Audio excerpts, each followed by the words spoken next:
So this Star Wars Galactic Starcruiser situation somehow continues to get made worse and worse by the Disney Imagineers, by Kathleen Kennedy, by everyone involved in the creation of this at Lucasfilm and at Disney. We all know that the news came out that Rian Johnson and Kathleen Kennedy were actually big proponents of the creation of this hotel, and actually Rian Johnson was very involved in the creation of Galaxy's Edge and really everything that was put into Disney World that was Star Wars post the Disney purchase. I didn't know that. I didn't expect that at all. I don't really know why Rian Johnson would be so involved with Star Wars outside of the creation of the movies or outside of the creation of his movie. He should have been more involved in the creation of episode 7 and episode 9 because that's how you tell a more cohesive story. That's not what this video is about. We all know that already. We all know that they could have made 7, 8, and 9 a lot better just by having some sort of communication between the creatives that were behind the movies. But for some reason, Rian Johnson and Kathleen Kennedy were very involved in the creation of Galaxy's Edge and of course the Galactic Starcruiser, which is an absolute disaster for everyone involved in this. This article from Inside the Magic says on ultra pricey Galactic Starcruiser, which I believe is $6,000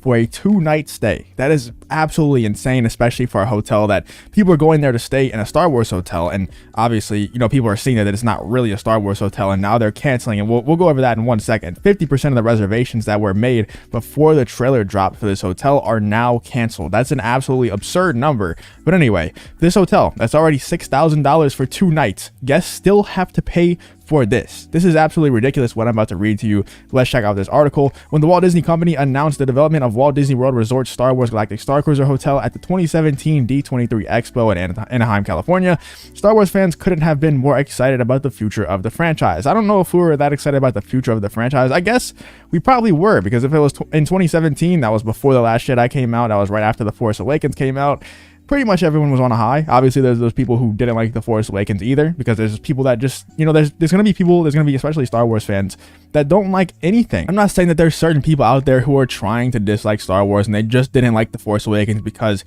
they don't want to like Star Wars. I'm just saying that you're never going to please everyone when it comes to Star Wars, especially Star Wars. Really, when it comes to anything, but especially Star Wars. Back in 2017, most people out there were very excited about the future of Star Wars because it was looking bright in a lot of people's eyes, especially, you know, you have The Force Awakens, and then apparently right after The Force Awakens came out, they announced a Star Wars hotel in Disney World, which is really, really exciting before you actually see what this hotel is going to entail. Even these pictures, these concept images, look pretty cool. This looks really exciting. It looks like they're playing sabacc maybe at this table. That's really cool. You know, it looks like a Star Wars bar. But whenever we see the trailer, whenever we see the characters inside the trailer, whenever we see the aesthetic of the hotel, the aesthetic of the bridge, the bar, all of that stuff, it just doesn't look like a Star Wars hotel in the slightest. So $6,000 for 2 nights is just ridiculous, man. It's not worth it. I don't know who in their right mind would ever pay for this if you're an actual Star Wars fan. I saw a lot of people, and I've said it a million times, everyone's saying that this hotel isn't for Star Wars fans. The Galactic Starcruiser is for rich people who think Star Wars is neat, and I don't think they could have been more spot on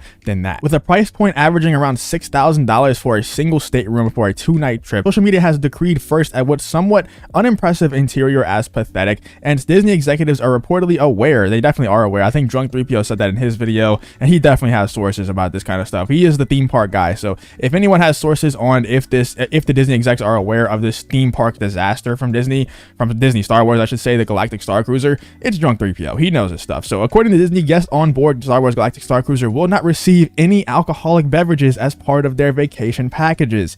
Most non-alcoholic drinks will be provided, but both alcoholic cocktails and non-alcoholic specialty drinks will require an additional payment. Disney did not offer a price for links on the Halcyon, but if the cost is similar to the price of the drinks at Oga's Cantina, guests can expect to pay $15, the price of a Jedi mind trick, to $45, the price of a Yub Nub.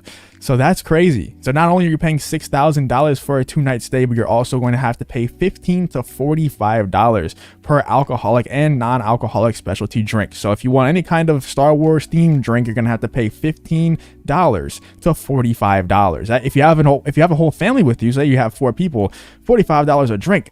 That's adding a whole lot more money, man, especially if you want to drink multiple times a day. Obviously, the children are going to be drinking alcoholic drinks, but they might want the specialty drinks, the non-alcoholic specialty drinks. So if you're doing that, let's just say even twice a day, that's adding so much money. That's adding almost $400 more per day. That's ridiculous, man. And you're only going to stay 2 nights for $6,000 already, but still an additional $800. that's a lot of money, man, especially just for drinks. This hotel is just not worth it. Honestly, I wouldn't even go here for free, if I'm being honest with you, just because how horrible it is. I think it would just be infuriating to stay at this hotel. I wouldn't go for free. I think a lot of people agree with me there. But here's the other article from Inside the Magic. It says reservations down 50%, and that's why, man. Who wants to pay $6,000 plus $45, possibly $15 to $45 per drink to go stay at this hotel that's not even as advertised? It's not even a Star Wars hotel. You know, it's just a generic sci-fi hotel for rich people who think Star Wars is neat. If you're an actual Star Wars fan and you made a reservation to stay here, I don't know how you could convince yourself to not cancel it, because like I said, I'm not going here for free. I wouldn't stay here for free if they gave me tickets. It just doesn't look fun. I would rather go stay at a different hotel and pay full price at a different Disney hotel, because there are some other cool Disney hotels. I would love to go stay at some of the hotels there, but not this one. You know, they need to fix it. I think they are going to fix it. Fatherly.com did an article where they say that they have insider info that kind of lines up with the drunk 3PO stuff, where he says that the Disney execs are aware of the disaster and how much the fans hate it. But Fatherly is also saying that they're going to actually halt the reservations and renovate the entire hotel, which I think what they need to do, which is the only way that they can fix this. And if you go look at the reservations, I've said this a million times, this is kind of just my theory. I don't have insider info. I don't have real reliable sources. I just have some things that I hear here and there. But what I think is happening is they're stopping the reservations in July and then onward, and they're going to renovate the hotel starting in July. That's what I think is going to happen. Obviously, no insider info. That's just me speculating and also just hearing some rumors here and there when it comes to that kind of stuff. Now, reservations are seemingly at an all-time low for Star Wars Galactic Starcruiser, leaving many worried about what the future will look like. If no one is going to make reservations for this hotel, and if everyone's going to keep canceling and they're just going to keep, you know, being at a net negative when it comes to their reservations, I don't see them doing anything but renovating this hotel. You know, it's not just going to sit there and lose money for them, because I'm sure this hotel costs a lot of money to keep up. You know, there's a lot of actors in there. There's a lot of people who have to make sure different things work, because I'm sure that it's, you know, technologically advanced, because you're going on an adventure. It's not just a hotel. You're actually going on a Star Wars adventure, which I don't think it's really a Star Wars adventure. But anyway, they're trying to make it seem like you're going on an adventure. I'm sure it costs a lot of money to keep up. If no one's making reservations, they'll probably make some changes, man. They have to. Let me know what you guys think about the Galactic Starcruiser. Let me know in the comments if you would ever go here, if you would ever pay the $6,000 for a 2-night stay at the Galactic Starcruiser, or if you would go there for free. Because personally, like I said, I don't think I would even stay here for free, and it looks like a lot of other people out there are not wanting to pay to go here either. Let me know what you think in the comments about this whole situation. Do you think the Galactic Starcruiser will be renovated starting in July? Because as you can see right here, July is pretty empty other than the 1st and the 2nd, and August is completely empty, and most months after that are also completely empty.